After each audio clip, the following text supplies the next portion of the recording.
একটু কান লাগাবেন, মনোযোগ দিয়ে শোনার চেষ্টা করবেন।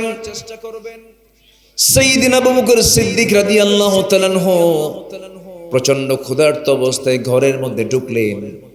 ঘরের মধ্যে ঢুকে স্ত্রীকে ডাক দিয়ে বলছেন, স্ত্রী, আমার প্রচন্ড ক্ষুধা লেগেছে। তার সামনে খাবার হাজির করা হলো। খাবারটার উৎস তিনি জিজ্ঞাসা করলেন না, প্রচন্ড ক্ষুধা লাগার কারণে গোগ্রাসে খেয়ে নিলেন। খুব ক্ষুধার্ত পেট ছিল, খেয়ে নিলেন। খাওয়ার পরে তিনি জিজ্ঞাসা করছেন, আমার স্ত্রী, জিজ্ঞাসা করতে ভুলে গিয়েছিলাম, প্রচন্ড ক্ষুধা লেগেছিল। যে খাবারগুলো তুমি আমাকে খাওয়ালে, এই খাবারগুলোর উৎসটা কোথায়? এই খাবারগুলো তুমি কোথা থেকে পেয়েছো আমাকে জানাও। যখন বলা হলো, সম্পূর্ণ বিবরণ যখন দেওয়া হলো, মনে মনে চিন্তা করলেন যে খাবারগুলো খেয়েছে সম্পূর্ণ খাবার, হারাম খাবার আমি মুখে নিয়েছি। সঙ্গে সঙ্গে মুখের মধ্যে 4টা নখ ঢুকায় দিলেন। জোরপূর্বক সমস্ত খাবারগুলো বমি করে বের করে দিয়ে তিনি বলে ফেললেন, আমার স্ত্রী, আল্লাহর কসম করে বলি, হারাম খাবার দিয়ে অর্জিত যে দেহ, যে রক্ত, এই রক্ত, এই দেহ দিয়ে যতই আমি সেজদা দেই, আল্লাহর কাছে চাই, আল্লাহ সেই দোয়া, সেই ইবাদত কখনো কবুল করবেন না। নাউযুবিল্লাহ। আমার ভাইরা, এই জন্য হালাল রুজি উপার্জন করতে হবে, হারামকে সম্পূর্ণ করে বর্জন করতে হবে। হারাম ভিত্তিক জীবন যাপন করা যাবে না, হারাম কাজে যাওয়া যাবে না। তাআওয়ানু আলাল বিররি ওয়াত তাকওয়া ওয়ালা তাআওয়ানু আলাল ইসমি ওয়াল উদওয়ান। তোমরা পুণ্যের কাজে, তাকওয়ার কাজে পরস্পরকে সহযোগিতা করো, পাপের কাজে, অন্যায় কাজে তোমরা পরস্পরকে সহযোগিতা করো না। আল্লাহ রাব্বুল আলামিন তাই স্পষ্ট করে জানিয়ে দিয়েছেন। তাহলে আমরা যে ইবাদত করি, ইবাদত কবুল হওয়ার পথে বাধা হলো 10টা। বাধা হলো কয়টা? 10টা। বলেন কয়টা? বলেন 10টা। অন্তরায় কয়টা? বলেন 10টা। এর মধ্যে 1 নম্বর হলো হারাম রুজি উপার্জন করা, হারাম পন্থায় টাকা পয়সা ইনকাম করা। এমন লোক বুঝি বাংলার জমিনে নাই? আসতে বলবেন না, আছে না নাই? এলাকায় কি সুদ আছে? সুদ খাওয়া কি? আসতে কয় কি করে? আরাম কইল নাকি? সুদ খাওয়া কি? সম্পূর্ণ হারাম এটা। অথচ সেই সুদ আমার দেশে আছে না নাই? কোন জেলা কি বাদ আছে? জাতীয়ভাবে সুদ স্বীকৃত। এমনকি এদেশের রাষ্ট্রায়ত্ত যে ব্যাংক, এটাও সুদ ভিত্তিক। তাহলে দোষ শুধু আপনার এই চাঁপাইনবাবগঞ্জের নয়, এটা হলো এই সমস্যা আঞ্চলিক না জাতীয়? আঞ্চলিক না জাতীয়? এই জাতীয় সমস্যা দূর করার জন্য ব্যক্তিগত উদ্যোগ দরকার না জাতীয় উদ্যোগ দরকার? বলেন কি উদ্যোগ দরকার? জাতীয় উদ্যোগ দরকার। এখন এই সুদ সমাজ থেকে নির্মূল করার জন্য 1000 বছর দোয়া করে কি কাম হবে? শুধু দোয়া করে কাম হবে? আবু জেহেলের যুগে কি সুদ ছিল? আসতে বলে সুদ ছিল কিনা বলেন? আবু জেহেলের যুগেও সুদ ছিল, আমাদের যুগেও সুদ আছে। আবু জেহেলের সমাজে মদের বোতল ছিল, আমাদের সমাজে কি মদের বোতল আছে? রাজশাহীতে নাই, চাপাই আছে। তাহলে আবু জেহেলের যুগে মদ ছিল, আমাদের যুগেও মদ আছে। তার সমাজে সুদ ছিল, এই সমাজেও সুদ আছে। আবু জেহেলের সমাজে জেনা ছিল, ব্যভিচার ছিল। আমাদের সমাজে, আমাদের রাষ্ট্রে তো জেনা ব্যভিচার নাই। আসতে বলবেন না, আছে না নাই? তাহলে আবু জেহেলের সমাজকে আমরা কি মানে মডেল সমাজ বলি না জাহেলি সমাজ বলি? কি সমাজ বলেন? জাহেলি সমাজ। কেন? সুদ ছিল, জেনা ছিল, মদ ছিল, খুন ছিল, এগুলো ছিল। এগুলো তো আমার দেশে নাই। আসতে বলে আছে না নাই? তাহলে আমরা যে 5 আগস্টে আমাদের যে একটা পরিবর্তন আমরা দেখেছি, একটা বিজয় যে এসেছে, আসলে কি প্রকৃত বিজয় কি এখন আমাদের হাতে এসেছে? আসতে বলবেন না, হাতে এসেছে?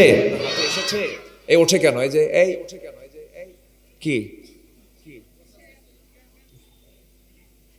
আমি কি শেষ করে দেব?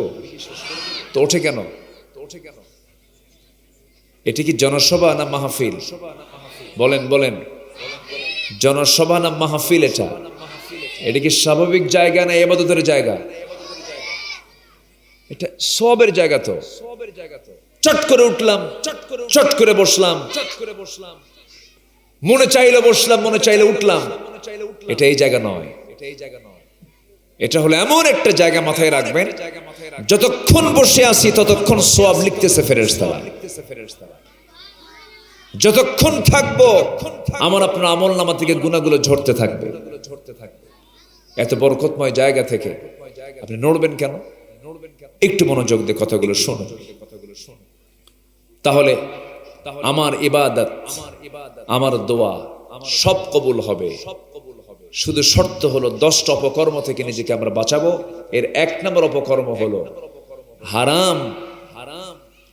হারামকে বর্জন করে হালালকে গ্রহণ করব। হারাম আমরা বর্জন করব, এক জায়গায় না সব জায়গায়, এক জায়গায় না সব জায়গায়, সব জায়গায়। হারামের ধারে পাশে আমরা যাব না, হারাম কোন সম্পর্ক গড়ব না। শুধু হারাম পন্থা উপার্জন বললি যে আমি বেঁচে গেলাম তা নয়। হারাম পন্থায় জীবন যাপন করে এমন মানুষ অনেকে আছে, নিজের বউ ভাল লাগে না, প্রতিবেশীর বউ ভাল লাগে। এটা বুঝে চাঁপাইনবাবগঞ্জে নাই? মোবাইল হতে এটা কমছে না বাড়ছে? বাড়ছে। নিজের বইয়ের হক আদায় করে না, অন্যের বইয়ের হক আদায় করে। গার্লস স্কুলের সামনে গিয়ে কিছু কিছু যুবক আছে ইতিমের মতো বসে থাকে। দেখছেন কি জোরে জোরে কয় ঠিক ঠিক, বসে থাকে। এই নোংরামি গুলো করা যাবে না, হারাম পন্থা এগুলো। জেনার দিকে যাওয়া যাবে না। জেনা মানে হলো রোগ, জেনা মানে হলো অসুখ। জেনা মানে কি? অসুখ, রোগ হয়ে যাবে।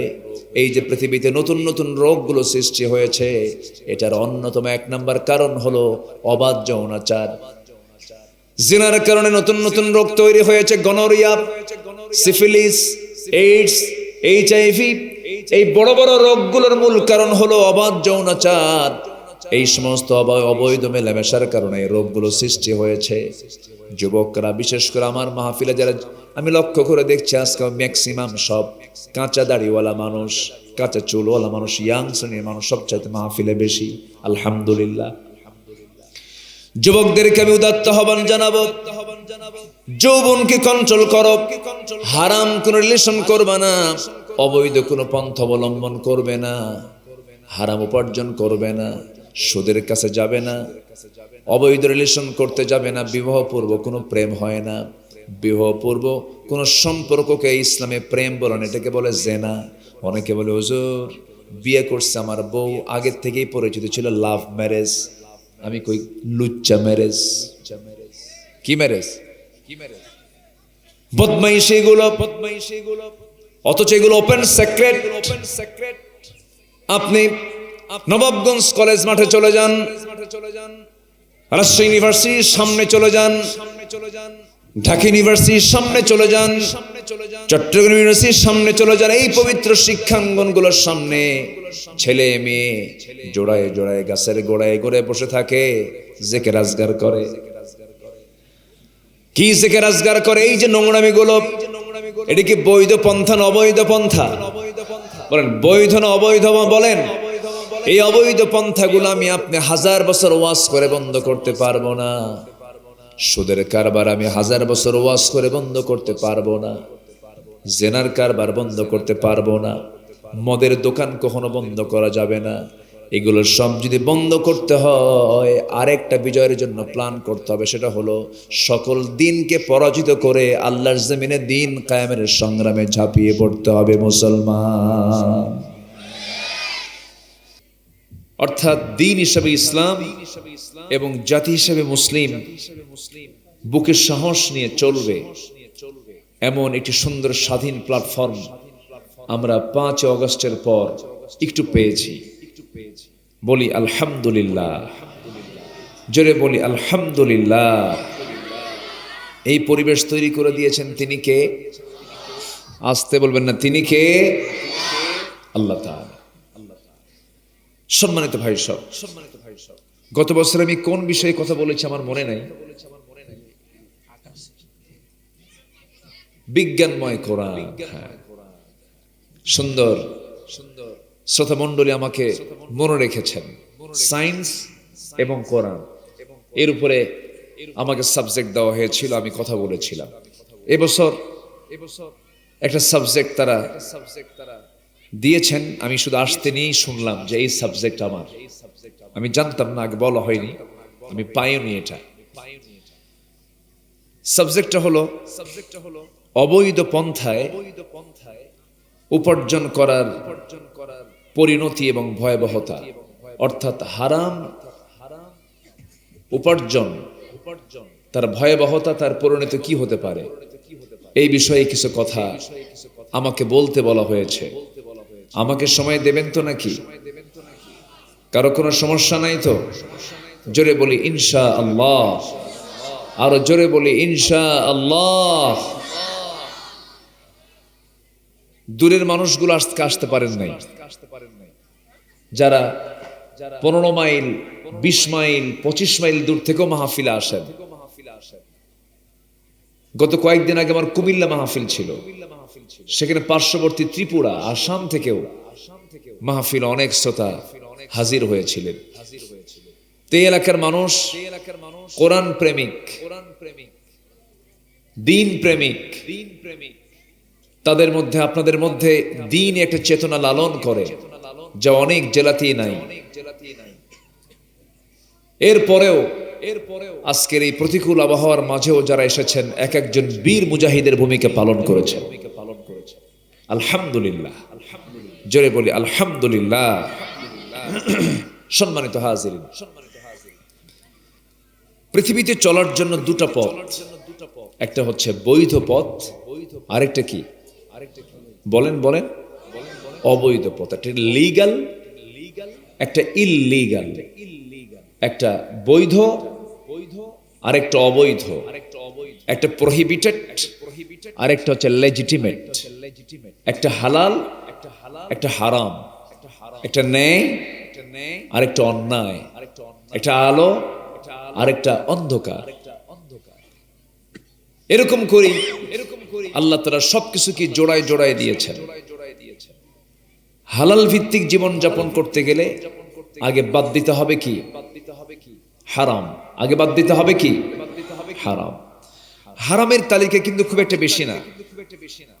হারাম খাবার এর আইটেম কিন্তু খুব একটা বেশি না।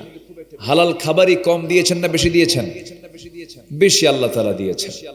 হারাম খাবার সীমিত, খুব বেশি কিন্তু নয়। হুররিমাত আলাইকুমুল মাইতাতা ওয়াদ-দামা ওয়া লাহমাল খিনজির। এরপর আল্লাহ বলছেন যেই প্রাণীটা আমার নামে জবাহ হবে না, এই প্রাণী খাওয়া যাবে না। কিন্তু এছাড়া পৃথিবীতে যত খাবার আছে, হাজারো আইটেম আছে, কত স্বাদ, কত ফল, কত খাবার। লাহমান তরিয়া, এবং দরিয়ার কত মাছ আল্লাহ তাআলা রেখে দিয়েছেন। কিন্তু বান্দার নজর শুধু শুয়োরের গোশতের দিকে যায়। কিসের গোশতের দিকে যায়? শুকুরের গোশতের দিকে চলে যায়। হারামের দিকে লোলুপ তার দৃষ্টিটা চলে যায়। আর যেটাই হারাম হবে সেটার মধ্যে কোনো বরকত থাকতে পারে? আসতে বলেন, বরকত থাকতে পারে? এখানে আমাকে সাবজেক্ট দেওয়া হয়েছে হারাম পন্থায় উপার্জন করা এবং এটার ভয়াবহতা কি। এই সাবজেক্ট নিয়ে আসুন কোরআনকে সামনে নিয়ে আমরা কিছু কথা বলি। আমরা শুনতে এসেছি কোন ব্যক্তির কথা না আল্লাহর কথা? বলুন, ব্যক্তির কথা না আল্লাহর কথা? শ্রেষ্ঠ কথা কার? মহা সত্যবাণী কার? একমাত্র সত্য কথা কে বলতে পারেন? আল্লাহ বলতে পারেন। ওমান আসদাকু মিনাল্লাহি কিলা, সবচাইতে সত্য কথা কে বলেন? এবং সে আল্লাহ বলছেন তোমরা যখন কথা বলবে কওলান সাদীদা, সোজা কথা বলবে, সত্য কথা বলবে।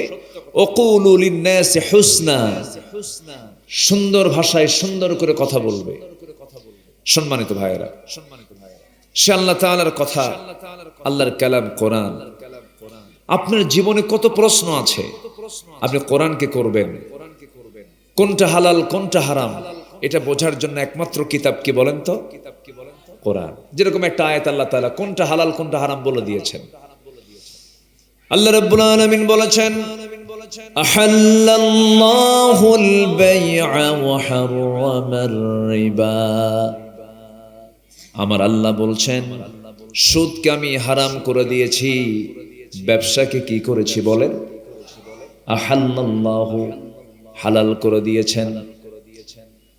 ব্যবসা হলো হালাল, সুদ হলো হারাম। আল হালালু বাইয়িন ওয়াল হারামু বাইয়িন। হালালটা স্পষ্ট, হারামটা স্পষ্ট শরীয়ত করে দিয়েছে। এমন একটা কিতাবের নাম এটা, যত প্রশ্ন আপনি করবেন সব প্রশ্নের জবাব কোরআন দিতে রাজি আছে, প্রস্তুত আছে। আমার জীবনের সমস্ত প্রশ্নগুলো করে করে আমি ক্লান্ত হয়ে যাব। আমার প্রশ্ন ফুরাবে কিন্তু কোরআনের জবাব কখনো ফুরাবে না। জোরে বলি সুবহানাল্লাহ। যেমন ধরুন এই যে আমরা আকাশ দেখছি, এই যে জমিন দেখতেছি, গোটা পৃথিবীর সকল কিছুর সৃষ্টিকর্তাকে, কোরআনকে আপনি যদি প্রশ্ন করেন, কোরআন সুন্দর করে জবাব দিচ্ছে। আল্লাহু খালিকু কুল্লি শাইইন ওয়া হুয়া আলা কুল্লি শাইইন ওয়াকিল। জোরে বলুন আল্লাহু আকবার। সূরা জুমার ৬২ নম্বর আয়াতে আল্লাহ রাব্বুল আলামিন বলেন, গোটা পৃথিবীর সকল সৃষ্টিগুলো আমি করেছি, আমি সৃষ্টি করেছি, সবকিছু আমার হাতে গড়া, এবং সকল কিছুর তত্ত্বাবধায়ক, উকিল, তত্ত্বাবধায়ক কেউ নয়, একমাত্র তিনি আমার কে? আল্লাহ তাআলা। আমি মানুষ, আমাকে কেন সৃষ্টি করা হয়েছে? কোরআনকে প্রশ্ন করুন। আল্লাহ রাব্বুল আলামিন মানুষকে কেন সৃষ্টি করেছেন তার উদ্দেশ্য কোরআন জবাব দিচ্ছে। ওয়ামা খালাকাতুল জিন্না ওয়াল ইনসা ইল্লা লিয়াবুদুন। জোরে বলুন আল্লাহু আকবার। মানুষকে সৃষ্টি করা হয়েছে একমাত্র, কেবলমাত্র উদ্দেশ্য হলো ইবাদত করতে হবে কার? আসতে বলবেন, ইবাদত করতে হবে কার? আল্লাহর দাসত্বের জন্য আমাকে আপনাকে সৃষ্টি করা হয়েছে। নাম্বার ৩, এই যে জীবন, এই মৃত্যু আল্লাহ রাব্বুল আলামিন কেন দিয়েছেন, কি জন্য দিয়েছেন? কোরআন জবাব দিচ্ছে, আল্লাযী খালাকাল মাউতা ওয়াল হায়াতা লিয়াবলুয়াকুম আইয়ুকুম আহসানু আমালান ওয়া হুয়াল আজিজুল গফুর। জোরে বলুন আল্লাহু আকবার। তিনি সেই মহান সত্তা যিনি মৃত্যু এবং জীবন সৃষ্টি করেছেন যেন তিনি বুঝে নিতে পারেন তোমাদের মধ্যে কোন কোন বান্দাগুলো নেক আমল করে যেতে পারে। জোরে বলি সুবহানাল্লাহ। নাম্বার ৪, কোরআন তুমি বলো তো তোমার এই উপদেশ কে কে গ্রহণ করতে পারে, কোন ধরনের বান্দারা গ্রহণ করতে পারে? আল্লাহ রাব্বুল আলামিন বলেন, সায়াযাক্কারু মান ইয়াখশা ওয়া ইয়াতাজান্নাবুহাল আশকাল্লাযী ইয়াসলান নারাল কুবরা সুম্মা লা ইয়ামুতু ফিহা ওয়া লা ইয়াহইয়া। জোরে বলুন আল্লাহু আকবার। কোরআন থেকে উপদেশ, নসিহত তারাই একমাত্র গ্রহণ করতে পারে যাদের ভিতরে ভয় আছে। একমাত্র কার? আসতে বলবেন না, কার? নাম্বার ৫, তোমাকে ভয় করে চললে কি প্রতিদান পাওয়া যাবে? কোরআন জবাব দিচ্ছে, লাকিনিল্লাযীনা ইত্তাকাউ রাব্বাহুম লাহুম জান্নাতুন তাজরি মিন তাহতিহাল আনহারু খালিদিনা ফিহা নুজুলাম মিন ইনদিল্লাহ ওয়ামা ইনদাল্লাহি খায়রুল লিল আবরার। জোরে বলুন আল্লাহু আকবার। আল্লাহর ভয় করে চললে পরে তার শুধু একটা মাত্রই প্রতিদান আল্লাহর পক্ষ থেকে, সেটা হলো এপারে দুনিয়া ওপারে জান্নাত। আমাদের সবার জীবনের মূল টার্গেট হলো আমাদের কি অর্জন করা, কি লাভ করা, জান্নাত আমাদের লাভ করা। জান্নাত যদি কারো জুটে যায়, জীবনের সব লক্ষ্য তার পূরণ হয়ে গেল। আর জান্নাত যদি তার না জোটে, জীবনের সব লক্ষ্য তার শেষ হয়ে গেল, ভেস্তে গেল। আমার বন্ধুগণ, কোরআনকে যদি আপনি প্রশ্ন করেন, কোরআন রে, এই দুনিয়াতে চলতে গেলে আমি যদি ইমানদার হয়ে থাকতে চাই, আমার জীবনে কি জাতীয় পরীক্ষাগুলো আসতে পারে? কোরআন জবাব দিচ্ছে, পরীক্ষা হবে 5 প্রকার। কয় প্রকার বলেন? 5 প্রকার। ওয়ালানাবলুওয়ান্নাকুম বিশাইইম মিনাল খাউফি ওয়াল জু'i ওয়া নাকসিম মিনাল আমওয়ালি ওয়াল আনফুসি ওয়াথ থামারাত ওয়া বাশশিরিস সাবিরিন। জোরে বলুন আল্লাহু আকবার। নাম্বার 1 হলো ভয়ের দ্বারা, নাম্বার 2 হলো ক্ষুধার দ্বারা, নাম্বার 3 হলো সম্পদের ক্ষয়ক্ষতির দ্বারা, নাম্বার 4 হলো জীবনের ক্ষয়ক্ষতির দ্বারা, নাম্বার 5 হলো শস্যাদির ক্ষয়ক্ষতির দ্বারা। এই সমস্ত বিষয় নিয়ে আমি তোমাদেরকে পরীক্ষা করব হে রাসূল।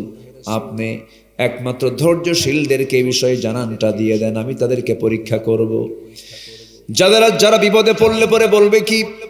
যারা পারেন ঠোঁট মিলিয়ে বলুন, আল্লাযীনা ইযা আসাবাতহুম মুসিবাতুন ক্বালু ইন্না লিল্লাহি ওয়া ইন্না ইলাইহি রাজিউন। জোরে বলুন আল্লাহু আকবার।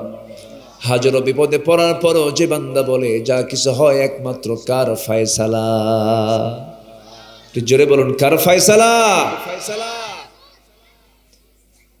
সম্মানিত ভাইয়েরা, ইমানদারকে ভয়ের দ্বারা পরীক্ষা করা হবে,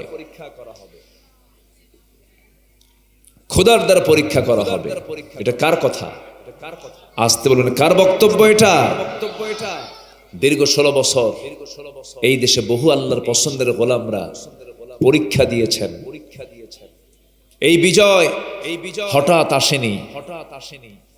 5ই আগস্টের পরবর্তী যে দিনগুলো এমনি এমনি হঠাৎ করে আসেনি। এর পেছনে বহু চোখের পানি ঝরেছে, সেজদায় জায়নামাজ ভিজে গেছে, কাঁদতে কাঁদতে কারাগারের কয়েদির বালিশ চোখের পানিতে ভিজে শেষ হয়ে গেছে। অনেক কোরবানি এবং ত্যাগের মধ্য দিয়ে আমরা নতুন একটি পরিবেশ ফিরে পেয়েছি। এই 16 বছর যেমন তারা তাওহীদ পন্থী, হক পন্থী আলেমদের তালিকা করেছিল, আল্লামা সাঈদীর মতো মানুষকে নিয়ে যারা মিথ্যা নাটক সাজিয়েছিল, তারা যেমন আলেমদের তালিকা করেছিল, এখন সময় এসেছে আমার দেশে এখন নাস্তিকদের তালিকা প্রকাশ করা। আসতে কোন কেন জোরে বলেন ঠিক কিনা? আমার দেশে আত্মস্বীকৃত নাস্তিক আছে না নাই? আসতে বলবেন না, আছে না নাই? রাসূলকে নিয়ে বাজে উক্তি করেছে, কোরআনকে নিয়ে বাজে কথা বলেছে, পরকাল আখিরাত নিয়ে বাজে কথা বলেছে, আল্লাহকে নিয়ে পর্যন্ত বাজে উক্তি করেছে। চাঁপাইনবাবগঞ্জের এই তাফসীর মাহফিলের এই ময়দান থেকে জানিয়ে দিতে চাই, প্রযুক্তির মধ্য দিয়ে, অনলাইনের মধ্য দিয়ে জানিয়ে দিতে চাই, আকাশের মালিক যিনি, জমিনের মালিক যিনি, যিনি বাতাস প্রবাহমান, যিনি বাতাস প্রবাহ করেন, যিনি সমুদ্রের পানি চালান, যিনি সূর্যের মালিক, যিনি চন্দ্রের মালিক, যিনি 7 সমুদ্রের মালিক, যিনি 7 আসমান জমিনের মালিক, সেই মহান রবের বিরুদ্ধে যারা কথা বলে অবশ্যই তাদেরকে প্রকাশ্যে ধরে এনে জিহ্বা কেটে ফেলে দেওয়া দরকার। ওদেরকে দুনিয়া থেকে বিদায় করে ওদের রক্ত মাংস হাড় হাড্ডিগুলো কুত্তা বিলাই দিয়ে খাওয়ানো দরকার। রাজি আছেন কারা কারা? হাত উঁচু করে দেখান।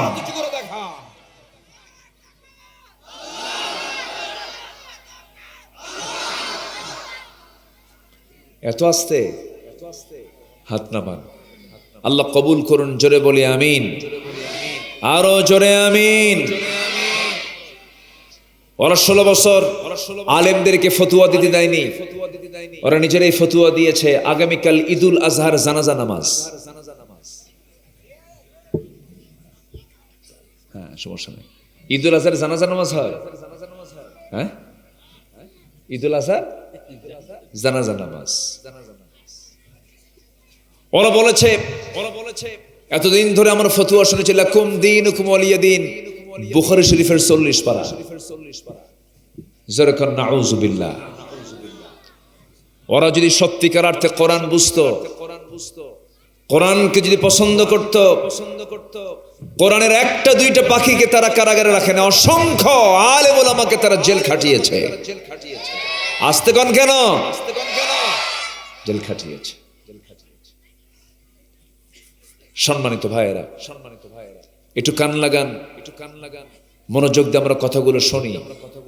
গোটা পৃথিবীর ভৌগোলিক অবস্থান অনুযায়ী ফিলিস্তিন যতটুকু ঝুঁকিতে আছে, এর চাইতে বড় ঝুঁকি হলো আমার দেশের এই ভূখণ্ড। ঠিক কিনা? আমাদের একমাত্র সাহস হলো কার ভরসা, কার তাওয়াক্কুল? আল্লাহর প্রতি তাওয়াক্কুল। ঈমান, মজবুত ঈমানই আমাদেরকে বিজয় এনে দিতে পারে। আমার সন্তানরা, আমাদের সূর্য সন্তানরা, আমাদের ছাত্ররা কেমন করে বুকের তাজা, বুকটা পাতিয়ে দিয়ে তাজা প্রাণগুলো কেমনে ঝরে গেল, গুলির সামনে বুক পেতে দিল। আবু সাইদ চলে গেল, মুগ্ধতা ছড়িয়ে আমাদেরকে কাঁদিয়ে দুনিয়া থেকে বিদায় নিল। এই যে ত্যাগ, এই কোরবানির জন্য এই বিজয়টাকে টিকে রাখার দরকার আমাদের আছে না নাই? সম্মানিত ভাইয়েরা, সম্মানিত বন্ধুগণ, ম্যাক্সিমাম মাহফিলে যখন আমি উঠতাম, মঞ্চ ওঠার আগ দিয়ে স্থানীয় নেতৃবৃন্দ আগে ওয়াজ শোনায় দিত আমারে। বলতো হুজুর আসছেন মাহফিলে ওয়াজ করেন, কিন্তু ওয়াজ করবেন আকাশের আর কবরের, দুনিয়াটা আমরা দেখে নেব। কি কথা কি বুঝতেছেন আপনারা? এরকম করে তারা ওয়াজ করতেন আমাদের উল্টা। সম্মানিত বন্ধুগণ, আজকে এই সিচুয়েশন তৈরি হয়েছে, এই পরিবেশ তৈরি করে দিয়েছেন তিনি আমার কে? আসতে বলবেন না, তিনি আমার কে? আল্লাহ। আমার দেশ কে বলেছে আমার দেশ গরিব? আমার দেশের এই মাটিটা কত মূল্যবান। আমি পৃথিবীর বহু দেশ সফর করেছি, আমার কাছে মনে হয়েছে আমার দেশের চাইতে সুন্দর দেশ পৃথিবী তার দ্বিতীয়টা নাই। আলহামদুলিল্লাহ বলে। কাতারে গিয়েছিলাম, কাতারে একটা গাছ তাজা রাখার জন্য কোটি কোটি টাকা তারা খরচ করে। আর আমাদের গোটা দেশটাই হলো সবুজ, একটি সবুজ ভূখণ্ড, 55,000 বর্গ মাইলের সোনার বাংলা, যাতে রয়েছে সবকিছুর খনি আছে, তেল, গ্যাস, কয়লা, সব খনি আছে। আর সবচেয়ে বড় খনি ছিল, সেটা হলো চোরের খনি। আস্তে জোরে বলেন ঠিক কিনা? কত বড় চোর হতে পারে? দেশের স্বাধীনতার 54 বছরের মাথায় এসে এই দেশের ঋণ হলো 18 লক্ষ কোটি টাকা। তার 11 লক্ষ কোটি টাকা তারা পাচার করেছে, দেশ থেকে বাইরে নিয়ে গেছে। যেতে পারেনি দুই একজন কট খাইছে। নৌকায় চড়ছিল একজন, কিন্তু নৌকা থেকে আর তার গন্তব্যে যেতে পারেনি, নৌকার ভেড়ে নাই। সারা রাত নৌকায় সফর হয়ে গেছে, কিন্তু কোস্টগার্ড ধরে ফেলছে। আইনমন্ত্রীকে ধরে নিয়ে যাচ্ছে, আইনমন্ত্রী বলে আমার একা নিয়ে যাও কেন? আরেকজন আছে তো। কি বুঝতেছেন কথা? বুঝতেছেন? বলে যে কই দেখি না তো, কোথায় বসে আছে? কোথায় কই যে বসে আছে? কার মাথার চুল কালো, মুখে দাড়ি নাই। ওটা কে? ভালো করে দেখো, ওটাই দরবেশ। সম্পত্তি দিয়ে করবেন কি? বিশাল সম্পদের পাহাড়, হলমার্ক কেলেঙ্কারি, শেয়ার বাজার কেলেঙ্কারি, কত কি করলেন আপনি, কিন্তু লাভ তো কিছুই হলো না। হারামের কোন আরাম। আজকে আমার সাবজেক্ট কি? অবৈধ পন্থায় উপার্জন করলে তার পরিণতি কি হয়? সালমান এফ রহমান আস্তে কয়, ঠিক কিনা? দাড়িটা রাখা ওয়াজিব। আমার রাসূল দাড়িওয়ালা ছিলেন, আমি দাড়িওয়ালা। চিন্তা করছেন তার চেহারাটা কত সুন্দর আল্লাহ বানিয়ে দিয়েছেন। মাথা থেকে শুরু করে যত চুল গায়ে আছে সব সাদা, মাথার চুলও সাদা, দাড়িটাও সাদা। এই দাড়িটা কাটলো, আবার আরেকজন একজন বিচারপতি বাঁচার জন্য সেবার দাড়ি রাখলো। সে সিলেটে যায় ধরা খাইছে, কলাপাতার বিছানায় শুয়েছিল। সিলেটবাসী তাকে ওয়েলকাম জানাইয়া বিসি শুদ্ধ আউট করে দিছে। সম্মানিত ভাইয়েরা, সম্মানিত বন্ধুগণ, অবৈধ পন্থা, অবৈধ কাজ, অবৈধ অপকর্ম, অন্যায় কর্ম, এগুলো কখনো টিকসই হতে পারে? পৃথিবীর যুগে যুগে এটা সাক্ষী হয়ে আছে, কেউ টিকতে পারেনি। কারণের সম্পদ কি কোনো কাজে লাগছে? কারণ শেষ হয়ে গেছে, হামান শেষ হয়েছে, নমরুদরা শেষ হয়েছে। এরকম করে যুগে যুগে যারাই বাড়াবাড়ি করেছে তাদেরকে খতম করে দিয়েছেন তিনি আমার কে। আসতে বলবে না, তিনি আমার কে। এই জন্য আমরা হারামে থাকবো না হালালে থাকবো? হারাম না হালাল? হালাল। হালাল জীবন যাপন করব আমরা, হারাম কোন পন্থা অবলম্বন করব না। আল্লাহ রাব্বুল আলামিন সুন্দর করে বলছেন, ইয়া আইয়ুহান নাসু কুলু মিম্মা ফিল আরদি হালালান তাইয়িবান ওয়া লা তাত্তাবিউ খুতুওয়াতিশ শাইতান ইন্নাহু লাকুম আদুউম মুবিন। إنما يأمركم بالسوء والفحشاء وأن تقولوا على الله ما لا تعلمون। জোরে বলুন আল্লাহু আকবার। আমার বন্ধুগণ, আল্লাহ বলছেন, হে মানব মণ্ডলী, এই জমিনে তোমরা যা কিছু খাবে সেটা হতে হবে হালাল এবং পবিত্র। তাইয়্যিবা, হালাল এবং পবিত্র খাবার তোমরা খাবে, এবং শয়তানের তোমরা পদাঙ্ক অনুসরণ করবে না। হালাল কিছু খাবে, হালালের সঙ্গে থেকে যাবে। হারাম উপার্জন করতেছো, তুমি কতটুকু খাবে? তুমি যা খাবে তার চেয়ে বেশি অংশ তোমার রেখে যেতে হবে, সন্তানরা খাবে। তুমি অবৈধ ইনকাম করবি, সম্পদের পাহাড় বানায়া রেখে চলে যাবে, সন্তানগুলো সেই সম্পদগুলো সব দখল করে ফেলবে। তুমি করেছ অবৈধ কামাই, তোমাকে জাহান্নাম কাটতে হবে, আর তোমার সম্পদ ভোগ করবে তোমার সন্তানরা। লাভটা কি? এই জন্য আমার বন্ধুগণ, হালাল জীবন যাপন করতে হবে। তলাবু কাসবুল হালালি ফরিদাতুন আলা কুল্লি মুসলিম।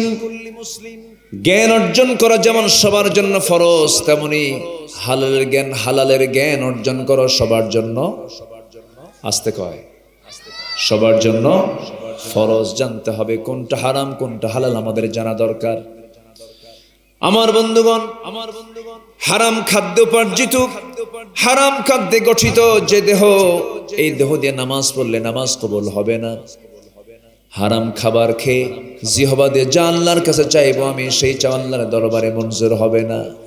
আল্লাহর দরবারে আমার সকল দোয়া ইবাদত গুলো কবুল হওয়ার জন্য পূর্ব শর্ত হলো হারাম রুজি না হালাল রুজি। আসতে বলে হারাম রুজি না হালাল রুজি? হালাল রুজি। আমি কি শেষ করে দেব? আলোচনা চালাবো? জোরে বলি ইনশাআল্লাহ। কিছু বাচ্চারা নড়াচড়া করছে, ঘোরাফেরা করছে, ওদের কিছু আওয়াজ আমার কানে আসতেছে। একটু খেয়াল করার চেষ্টা করেন, ওরা যেন মাহফিলে থাকুক, যেন ওদের কোনো আওয়াজ যেন মাহফিলের আলোচনার সৌন্দর্যকে যেন বিঘ্নিত না করে, নষ্ট না করে। সম্মানিত ভাইয়েরা, তাহলে এত যে দোয়া করি আমরা, এত যে আল্লাহর কাছে চাই, এই দোয়াগুলো যায় কোথায়? দোয়া কবুল হওয়ার কিছু শর্ত আছে না নাই? আসতে বলবেন না, আছে না নাই? আবার ইবাদত কবুল হওয়ারও কিছু শর্ত আছে না নাই? আছে। আমার ইবাদত কবুল হবে তখন যখন আমি ওই শর্তগুলো পূরণ করব। তো ইবাদত কবুলের ক্ষেত্রে কিছু অন্তরায় আছে, যে চরিত্রগুলো থাকলে পরে, যে দিকগুলো বান্দার মধ্যে উপস্থিত থাকলে পরে তার কোন ইবাদত আল্লাহর দরবারে মঞ্জুর হবে না। এর মধ্যে এক নাম্বার হলো হারাম রুজি না হালাল রুজি? বলেন, হালাল না হারাম? হারাম রুজি দিয়ে কেউ উপার্জন করে তাহলে তার কোনো দোয়া আল্লাহর দরবারে কবুল হবে না। একটু কান লাগাবেন, মনোযোগ দিয়ে শোনার চেষ্টা করবেন। সাইয়্যিদিনা আবু বকর সিদ্দিক রাদিয়াল্লাহু তাআলা আনহু প্রচন্ড ক্ষুধার্ত অবস্থায় ঘরের মধ্যে ঢুকলেন। ঘরের মধ্যে ঢুকে স্ত্রীকে ডাক দিয়ে বলছেন, স্ত্রী, আমার প্রচন্ড ক্ষুধা লেগেছে। তার সামনে খাবার হাজির করা হলো। খাবারটার উৎস তিনি জিজ্ঞাসা করলেন না, প্রচন্ড ক্ষুধা লাগার কারণে গোগ্রাসে খেয়ে নিলেন। খুব ক্ষুধার্ত পেট ছিল, খেয়ে নিলেন। খাওয়ার পরে তিনি জিজ্ঞাসা করছেন, আমার স্ত্রী, জিজ্ঞাসা করতে ভুলে গিয়েছিলাম, প্রচন্ড ক্ষুধা লেগেছিল। যে খাবারগুলো তুমি আমাকে খাওয়ালে, এই খাবারগুলোর উৎসটা কোথায়? এই খাবারগুলো তুমি কোথা থেকে পেয়েছো আমাকে জানাও। যখন বলা হলো, সম্পূর্ণ বিবরণ যখন দেওয়া হলো, মনে মনে চিন্তা করলেন যে খাবারগুলো খেয়েছে সম্পূর্ণ খাবার, হারাম খাবার আমি মুখে নিয়েছি। সঙ্গে সঙ্গে মুখের মধ্যে 4টা নখ ঢুকায় দিলেন। জোরপূর্বক সমস্ত খাবারগুলো বমি করে বের করে দিয়ে তিনি বলে ফেললেন, আমার স্ত্রী, আল্লাহর কসম করে বলি, হারাম খাবার দিয়ে অর্জিত যে দেহ, যে রক্ত, এই রক্ত, এই দেহ দিয়ে যতই আমি সেজদা দেই, আল্লাহর কাছে চাই, আল্লাহ সেই দোয়া, সেই ইবাদত কখনো কবুল করবেন না। নাউযুবিল্লাহ। আমার ভাইরা, এই জন্য হালাল রুজি উপার্জন করতে হবে, হারামকে সম্পূর্ণ করে বর্জন করতে হবে। হারাম ভিত্তিক জীবন যাপন করা যাবে না, হারাম কাজে যাওয়া যাবে না। তাআওয়ানু আলাল বিররি ওয়াত তাকওয়া ওয়ালা তাআওয়ানু আলাল ইসমি ওয়াল উদওয়ান।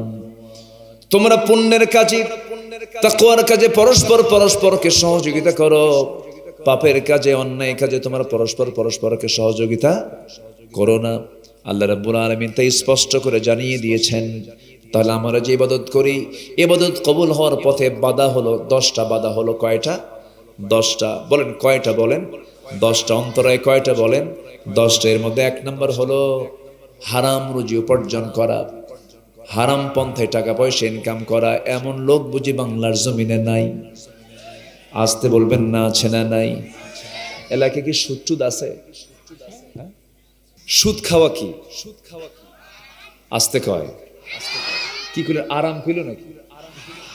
সুদ খাওয়া কি?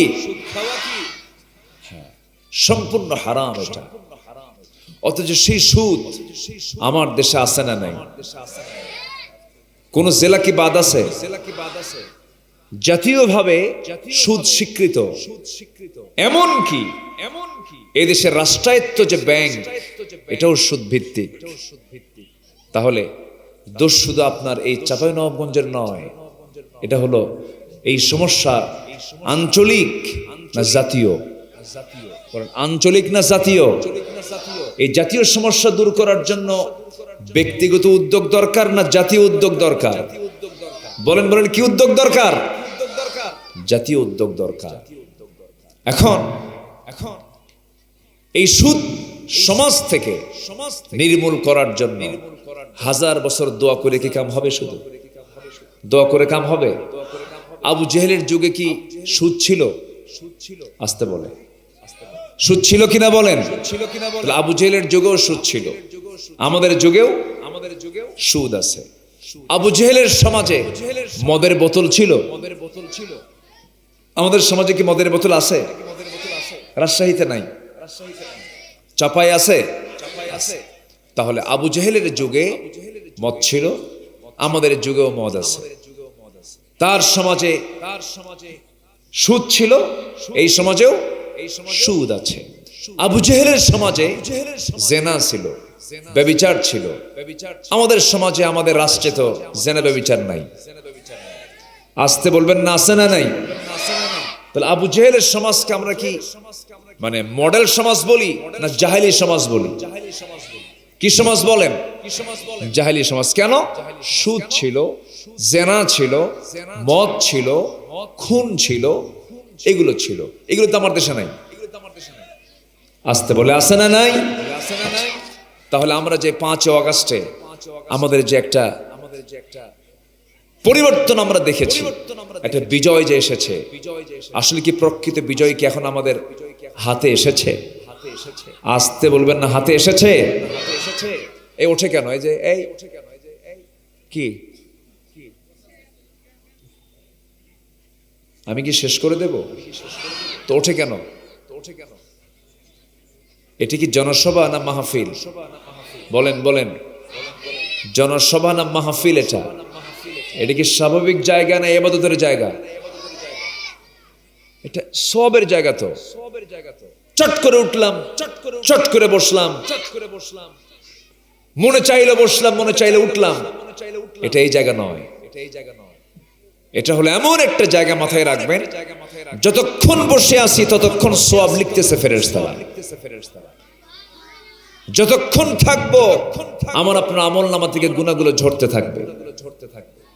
এত বরকতময় জায়গা থেকে আপনি নড়বেন কেন? একটু মনোযোগ দিয়ে কথাগুলো শুনুন। তাহলে আমার ইবাদত, আমার দোয়া সব কবুল হবে। শুধু শর্ত হলো 10টা অপকর্ম থেকে নিজেকে আমরা বাঁচাবো। এর 1 নম্বর অপকর্ম হলো হারামকে বর্জন করে হালালকে গ্রহণ করব।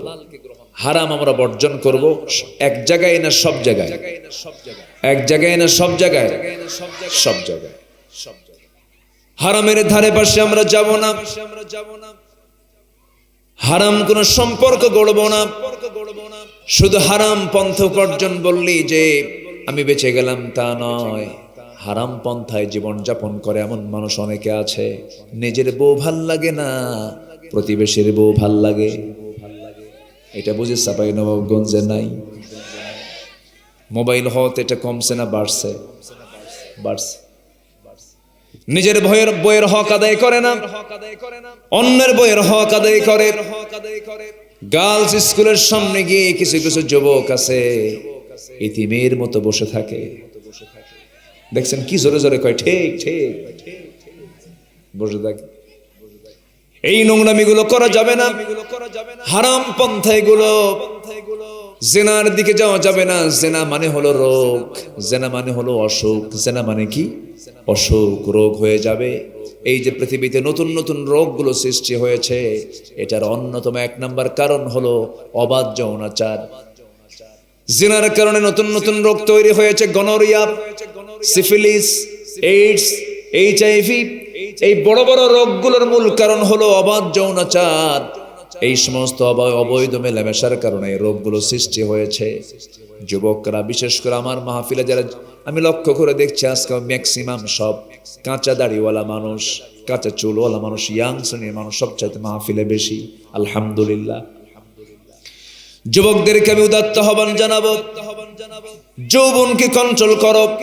হারাম কোন রিলেশন করবে না, অবৈধ কোনো পন্থা অবলম্বন করবে না, হারাম উপার্জন করবে না, সুদের কাছে যাবে না, অবৈধ রিলেশন করতে যাবে না। বিবাহ পূর্ব কোনো প্রেম হয় না।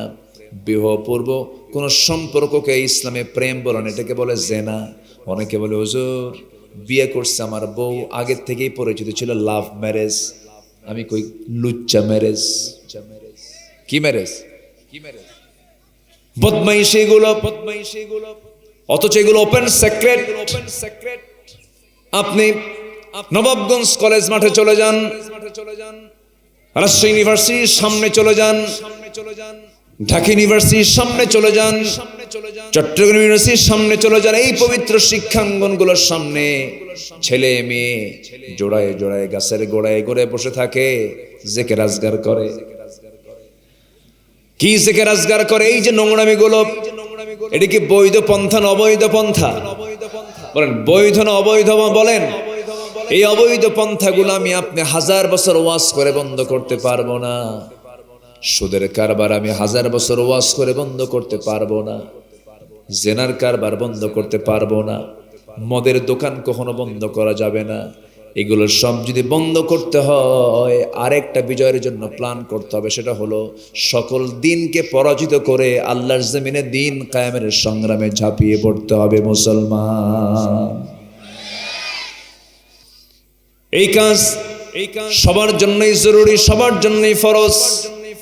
আল্লাহ রাব্বুল আলামিন বলেন, শারা'a লাকুম মিনাদ-দীনি মা ওয়াসসা বিহি নূহান ওয়াল্লাযী আওহাইনা ইলাইকা ইব্রাহীমা ওয়া মূসা ওয়া ঈসা আন আকিমুদ-দীনা ওয়া লা তাতাফাররাকু ফীহি। জোরে বলুন আল্লাহু আকবার। আল্লাহর এক আয়াতে বলছেন, হুয়াল্লাযী আরসালা রাসূলাহু বিল হুদা ওয়া দীনিল হাক্কি লিইয়ুযহিরাহু আলাদ-দীনি কুল্লিহি ওয়া কাফা বিল্লাহি শাহীদা। জোরে বলুন আল্লাহু আকবার। আকাশটা কার? জমিনটা কার? সূর্যটা কার? চন্দ্রটা কার? এই দুনিয়াতে আল্লাহর ইসলাম ছাড়া, ইসলাম নামক দিন ছাড়া আরো বিধিবিধান পৃথিবীতে আছে না নাই? আসতে বলবেন না, আছে না নাই? সূর্য কার আইনে চলে? আকাশ কার আইনে চলে? এই জমিনটা কার হুকুমে চলে? কিন্তু এই জমিনের মানুষ, এই বাংলার জমিনের মানুষ কার আইন মেনে চলে? আল্লাহ। দেখছেন আল্লাহ, আমরা আল্লাহর আইন মেনে চলি। এই জমিনে আমার দেশে কার আইন আছে? আল্লাহর আইন না মানুষের আইন?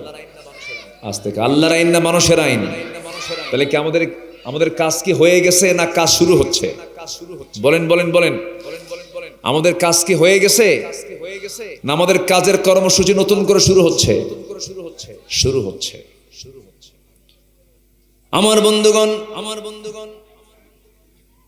এই পৃথিবীতে ইসলাম ছাড়া আরো 70 থেকে 80টি মানব রচিত মতবাদ আছে।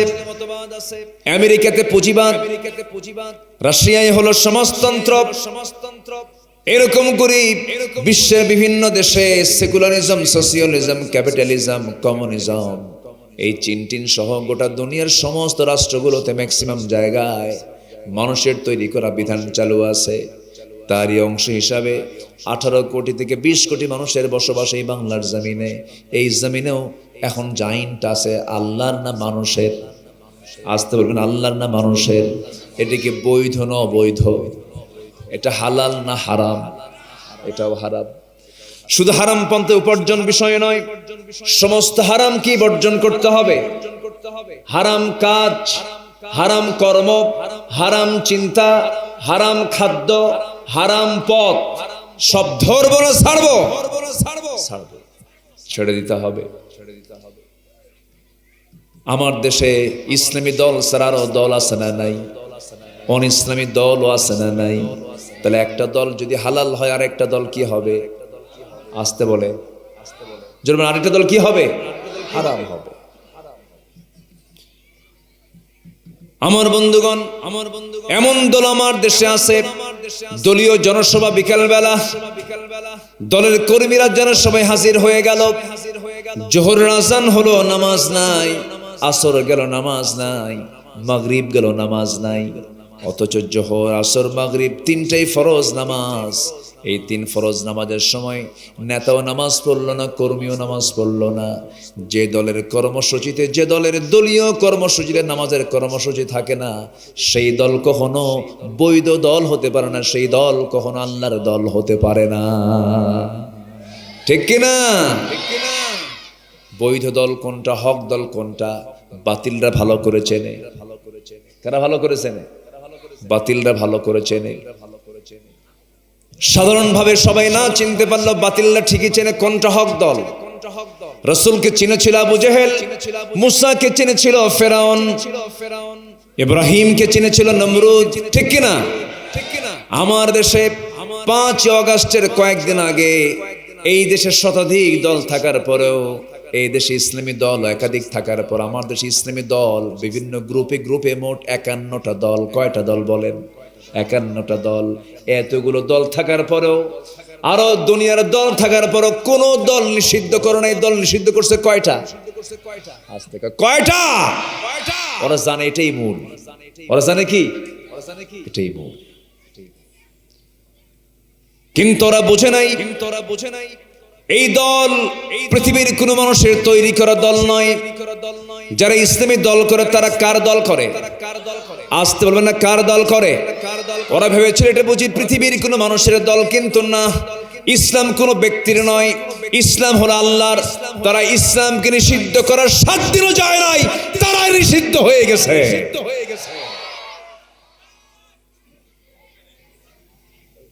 এই ঠিকটা ঠিক সময় বললেন,